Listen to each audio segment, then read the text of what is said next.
One is the story from Musambo Island and Lake Victoria, and here we go, let's start. Lake Victoria has very many islands, and one of them is the Musambo Island, located in Uganda on Lake Victoria on Lake Nalubale. And here is the story. There lived a very beautiful black woman who loved dancing and playing with her husband in the lake shores of Lake Victoria. She loved the lake and the lake loved her. She loved her husband. She lived happily with her husband. They are always happy. Spent 2 years in marriage without having kids, and this was a tragedy in the African society. It made them sad and the whole family, which was very, very sad for everyone. She was forced to take herbs in order to give birth to kids, which later on worked, but she didn't notice. Neither did the man notice.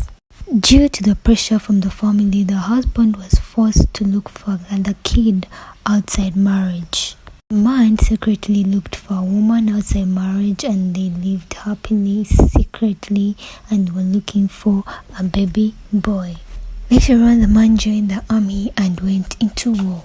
He did not tell the first wife that he had a second wife, and he kept lying to the first wife, Emeka, that he was in war. But later on, rumors started moving in the village that he was living with a different wife in a different place, and he had gone for war and came back earlier on. When Emeka had to hear this, she was stressed, and she went to the shores of the lake to gain some relief and to think. One day, as she was moving along the lake, she saw her husband with a different pregnant woman, and she was very disappointed, and she told her sister to talk to the man about this. The man tried his best to apologize to Emeka, but Emeka was disappointed, and she kept crying day and night. She cried every time. When the husband decided to go and live with Emeka, the second wife decided to go and bewitch her. This the whole society knew about, and they blamed the second wife for bewitching Emeka.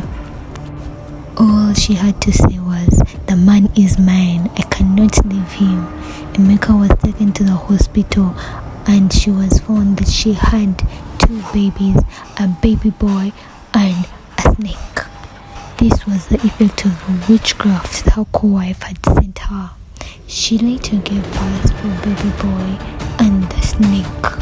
When she gave birth, her man was not around, so the whole community was disappointed, and they decided to chase her out of the society to go and die on a different island with her snake.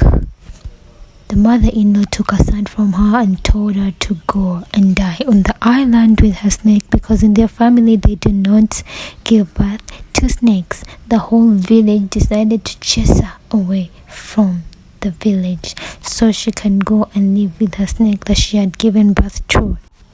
She cried, but she had to move. She had to leave the village, and she goes somewhere else so that she can save herself from death. And she cried day and night, day and night. Luckily enough, she found an island where she could live with her snake, with no one on the island. The island had plenty of fish, it had plenty of birds. It was a very nice place for someone to live alone and have peace of mind. She was very happy with her snake. She would cook. She built a hut house for herself to live in. She would cook for her snake and herself, because the place had plenty of fish, plenty of eggs, but eggs, because it had plenty of eggs. Her husband came back from war. He asked for where the wife was. He asked the whole village, his mother, to show him where the wife was. The mother just showed him the kid, and mother told him that the village members had chased her away from the village because she had given birth to a snake, and it was forbidden in the clan. The mother showed him the kid and told him, "This is your son. I stole this son from the lady before she left to the island because they thought she would die." And the mother of his kid. They found on an island with very many snakes on it. They wondered why she was living with very many snakes, and She narrated to them that the snakes protect her, they love her, they sleep. The island was very infested with very many things: water, snakes, eggs, fish, birds, fresh waters, and this attracted very many people who had visited her the first time. They had a talk with her husband, and she narrated everything that happened that day, and the husband went back to the village so that he can get his son and come and live with his woman. He apologized. Village members often came to this island for fish, but they feared the snakes, so the lady would help them. The man apologized to his wife for leaving her and getting married to another woman, and then they started living together with the son and the other snake.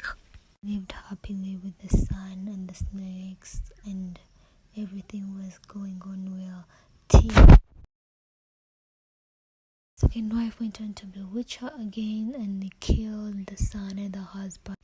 She buried the husband and the son island, and she wrote a letter saying that no woman will be allowed to come on this island or to be near it, and this caused very many wrangles among people. People were not happy about it. Men would only be the ones to come to the island, and if a woman was to come to the island, she would either die or become barren, but mostly die.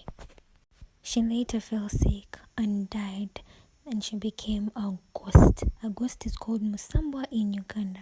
This Musambwa would kill any woman that would come next to this island. Even up to date, 2024, men are not allowed on this island. They are only men that go to this island, and it's believed that if a woman goes on this island, she will instantly die, and no woman is allowed to go to this island, making it called the Musambwa Island. That is the story of how the Musambwa Island was called Musambwa Island, and that's how it came out from being a normal island to Musambwa Island.